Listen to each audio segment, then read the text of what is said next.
Tolulope Tamoka, Chief Government Relations in Africa at the United Nations Global Compact. Good to have you here at the Africa CEO Forum in Abidjan, speaking to Arise News. You're welcome.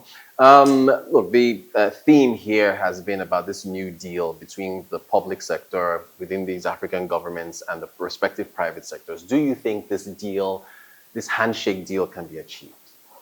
Thanks for having me, and thanks for having the UN Global Compact on your program today. And we're here at the Africa CEO Forum to look at a new deal. And it is possible to achieve a new deal for Africa, for the continent, and especially for the world at large. Having that deal requires a number of things. One is collaboration between the private sector and, the public sector. And both have, advantages that if they come together and collaborate and align on some key priorities, it can definitely shift a lot for the continent, especially the young population on the continent. So one is around policy. Having, the public sector governments providing the enabling environment for the private sector to really go an extra mile in ensuring that, innovations can thrive, in bringing their businesses to scale, in producing, employment for, a lot of young unemployed members of the population would really be advantageous for the economy of many governments in Africa. And also for the private sector, some of them are really committed to, doing good, to driving sustainability. And those are the companies we work with at the UN Global Compact.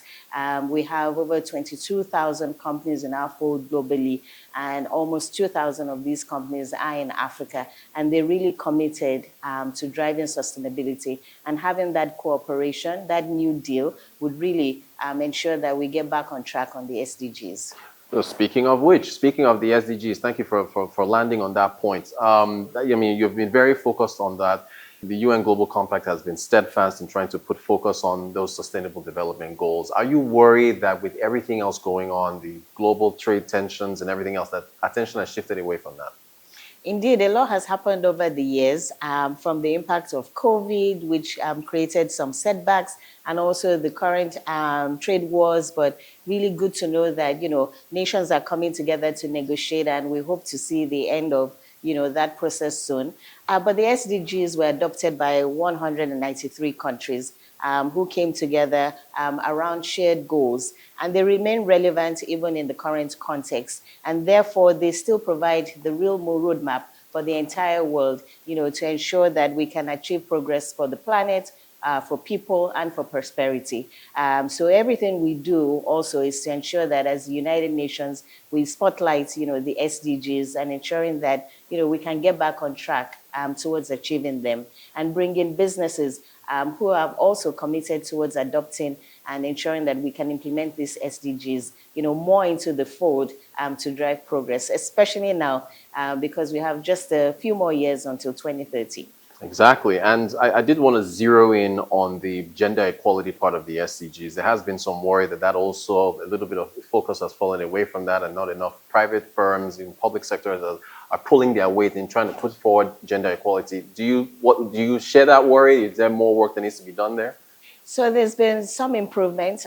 We've seen more parity in leadership positions for women in public spaces, in the private sector, but not at the levels at which we were hoping for. At least, the 30% parity was the baseline. But, in many countries, in many businesses, we're still short of, achieving 30% representation of women in leadership positions. And also women-led businesses, economic access, access to credit still remains a challenge for them. And also our procurement practices don't especially ensure that women can access procurement opportunities, either in the private sector or in the public sector.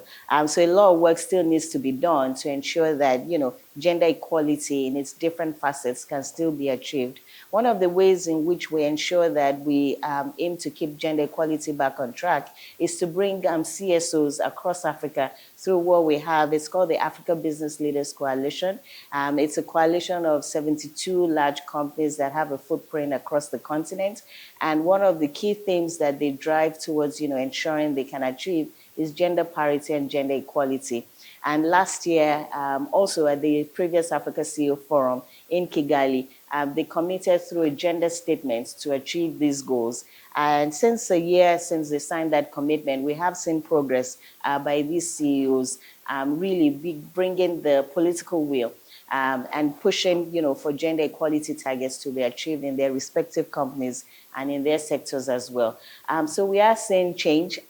Should it be at a faster rate? Definitely. And we'd like more CEOs to come join the fold and really help achieve gender equality on the continent and for the world.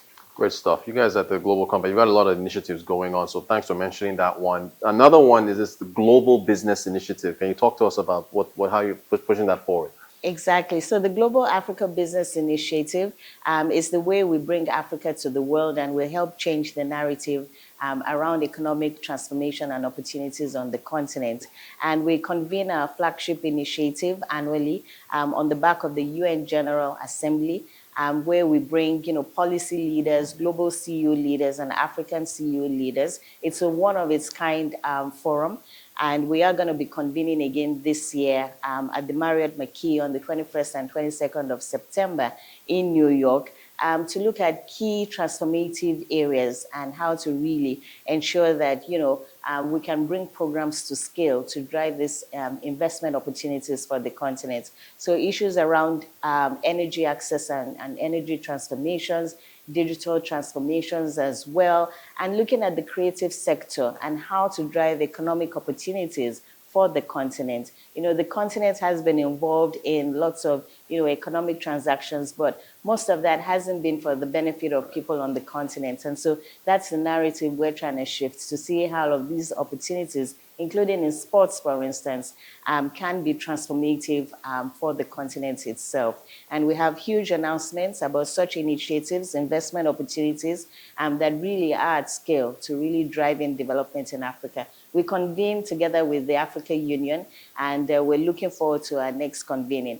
However, before we get to September, we do have some stops on the continent to ensure that, we can get insights and recommendations from key stakeholders on the continent. So we're here at the Africa CEO Forum, where we're convening what we call a Gabi Bridge. And we'll be taking one of our key themes, which is about digital transformation, and bringing key stakeholders from the public and private sector to look at how we drive solutions around digital access, AI, and how it could be catalytic for the African continent. And all of those discussions and those solutions will be taken forward in September at an annual convening. Fantastic. Okay, final question for you. I mean, just looking at the continent, looking at everything that's going on, looking at all your initiatives, are you, I guess, optimistic for, the path forward for the African continent with everything that's going on? Very optimistic for the path for the continent, and that's why we call our Global Africa Business Initiative Unstoppable Africa.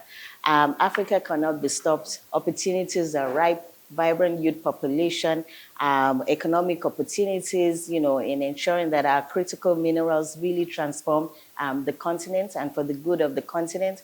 And we think, despite all the geopolitical trends now, it's an opportunity to look inwards. The AFCFTA provides that opportunity to look at, how we can align across the continent. And so, with all of these, policy opportunities and a private sector that is driven, that wants to go to scale, and economic, transformation is happening on the continent. Many of the fastest growing economies are here in Africa. We think the moment is ripe to see the continent up to the next generation, and that's why we call our convening Unstoppable Africa. Hey, Unstoppable Africa. That is indeed a good moniker there. Tolulope Tamoka, the Chief Government Relations for Africa at the United Nations Global Compact. Thanks for talking to us. Thank you. Thank you for having me, Rotus.